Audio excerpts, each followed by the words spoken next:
ಇಂದು ಮೂಲಭೂತವಾದಿ Islamic ಜಾಲವು ಇಡೀ ಜಗತ್ತಿಗೆ ಬೆದರಿಕೆಯಾಗಿ ಪರಿಣಮಿಸಿದೆ ಮತ್ತು ಅದರ ಅತಿದೊಡ್ಡ ಉಡಾವಣಾ ವೇದಿಕೆ ಪಾಕಿಸ್ತಾನ.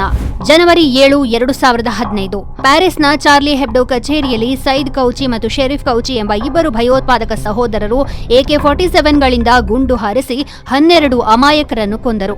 ದಾಳಿಗೆ ಕಾರಣ ಪ್ರವಾದಿ ಮೊಹಮ್ಮದ್ರನ್ನು ಚಿತ್ರಿಸಿದ್ದ ವಿವಾದಾತ್ಮಕ ವ್ಯಂಗ್ಯ ಚಿತ್ರಗಳು. ಇದನ್ನು ಧರ್ಮಕ್ಕೆ ಮಾಡಿದ ಅವಮಾನಕ್ಕೆ ಪ್ರತೀಕಾರ ಎಂದು ಲೇಬಲ್ ಮಾಡಲಾಗಿತ್ತು. ಈ ದಾಳಿಯ ನಂತರ ಕೆಲವು ಪ್ರಶ್ನೆಗಳು ಉದ್ಭವಿಸಿವೆ. ಧರ್ಮವು ನಿಜವಾಗಿಯೂ ಹತ್ಯೆಯನ್ನು ಕಲಿಸುತ್ತದೆಯೇ, ಅಥವಾ ಧರ್ಮದ ಹೆಸರಿನಲ್ಲಿ ರಾಜಕೀಯ ಮತ್ತು ಮತಾಂಧತೆಯನ್ನು ಕಲಿಸಲಾಗುತ್ತದೆಯೇ?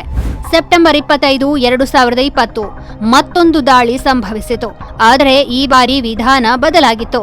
ಬಾಂಬ್ಗಳಲ್ಲ, ಬದಲಾಗಿ ಬ್ರೈನ್ ವಾಶ್. ಫ್ರಾನ್ಸ್ನಲ್ಲಿ ಸ್ವಾತಂತ್ರ್ಯ ಮತ್ತು ಮತಾಂಧತೆಯ ಬಗ್ಗೆ ಚರ್ಚೆ ನಡೆದ ಸಮಯವದು. ಮತ್ತೊಮ್ಮೆ ಚಾರ್ಲಿ ಹೆಬ್ಡೋ ಹಳೆಯ ವ್ಯಂಗ್ಯಚಿತ್ರಗಳನ್ನು ಮರುಮುದ್ರಣ ಮಾಡಿತು. ಆದರೆ ಪಾಕಿಸ್ತಾನದ ಮತಾಂಧ ಪ್ರಚಾರಕರು ಫ್ರಾನ್ಸ್ನಲ್ಲಿ ಈ ಚರ್ಚೆಯನ್ನು ದ್ವೇಷವಾಗಿ ಪರಿವರ್ತಿಸಿದರು. ಪ್ರಚೋದನಕಾರಿ ವಿಡಿಯೋಗಳು, ಧಾರ್ಮಿಕ ಪ್ರಚೋದನೆ ಮತ್ತು ಬಹಿರಂಗ ದ್ವೇಷವನ್ನು ಸಾಮಾಜಿಕ ಮಾಧ್ಯಮದಲ್ಲಿ ಹರಡಲಾಯಿತು. ಪಾಕಿಸ್ತಾನದ ಪಂಜಾಬ್ನ ಜಹೀರ್ ಹಸನ್ ಮಹಮೂದ್ ಎಂಬ ಯುವಕ ಪಾಕಿಸ್ತಾನದ ಡಿಜಿಟಲ್ ಭಯೋತ್ಪಾದನಾ ಮಾದರಿಯ ಈ ವಿಷತ್ವಕ್ಕೆ ಬಲಿಯಾಗಿದ್ದ. ಅವನು 2018ರಲ್ಲಿ ಫ್ರಾನ್ಸ್ಗೆ ಅಕ್ರಮವಾಗಿ ಬಂದು ಪಿಜ್ಜಾಗಳನ್ನು ವಿತರಿಸುವ ಕೆಲಸ ಮಾಡುತ್ತಿದ್ದ.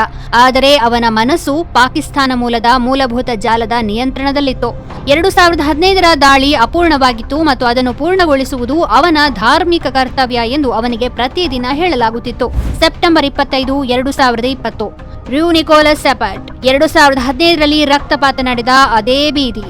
ಜಹೀರ್ ಚಾಕು ಹಿಡಿದು ಅಲ್ಲಿಗೆ ಬರುತ್ತಾನೆ. ಚಾರ್ಲಿ ಹೆಬ್ಡೋ ಕಚೇರಿಯನ್ನು ಅಲ್ಲಿಂದ ಸ್ಥಳಾಂತರಿಸಲಾಗಿತ್ತು ಎಂದು ಅವನಿಗೆ ತಿಳಿದಿರಲಿಲ್ಲ. ಆದರೂ ಅವನು ಇಬ್ಬರು ಮುಗ್ಧ ಜನರ ಮೇಲೆ ದಾಳಿ ಮಾಡುತ್ತಾನೆ. ಅದರ ನಂತರ ಫ್ರೆಂಚ್ ಪೊಲೀಸರು ಜಹೀರ್ನನ್ನು ಬಂಧಿಸುತ್ತಾರೆ ಮತ್ತು ಈ ಸುದ್ದಿ ಪಾಕಿಸ್ತಾನದಲ್ಲಿರುವ ಅವನ ತಂದೆ ಅರ್ಷದ್ ಮಹಮೂದ್ನನ್ನು ತಲುಪಿದಾಗ ಆತ ನನ್ನ ಮಗ ತನ್ನ ಧರ್ಮದ ಪರವಾಗಿ ಸೇಡು ತೀರಿಸಿಕೊಂಡ ಎಂದು ಬಹಿರಂಗವಾಗಿ ಘೋಷಿಸುತ್ತಾನೆ. ಪಾಕಿಸ್ತಾನಕ್ಕೆ ಸಂಬಂಧಿಸಿದ ಇತರ 4 ವ್ಯಕ್ತಿಗಳನ್ನು ಇದೇ ರೀತಿ ನಿರಂತರವಾಗಿ ಪ್ರಚೋದಿಸಲಾಗುತ್ತಿದೆ ಎಂದು ತನಿಖೆಯಿಂದ ತಿಳಿದುಬರುತ್ತದೆ. ಇದು ಪ್ರತ್ಯೇಕ ದಾಳಿಯಾಗಿರಲಿಲ್ಲ, ಇದು ಪಾಕಿಸ್ತಾನದಿಂದ ರಫ್ತಾದ ಸಿದ್ಧಾಂತವಾಗಿತ್ತು. ಜಗತ್ತು ಮೊದಲು ನೋಡಿದ್ದ ಅದುವೇ ಮಾದರಿ: ಕಾಶ್ಮೀರ, ಅಫ್ಘಾನಿಸ್ತಾನ ಮತ್ತು ಯುರೋಪ್. ಹೀಗಿರುವಾಗ ಪಾಕಿಸ್ತಾನದ ಭಯೋತ್ಪಾದನೆಯನ್ನು ನಿಲ್ಲಿಸುವುದು ಈಗ ಕೇವಲ ಒಂದು ದೇಶದ ಜವಾಬ್ದಾರಿಯಲ್ಲ, ಇಡೀ ಪ್ರಪಂಚದ ಜವಾಬ್ದಾರಿಯಾಗಿದೆ.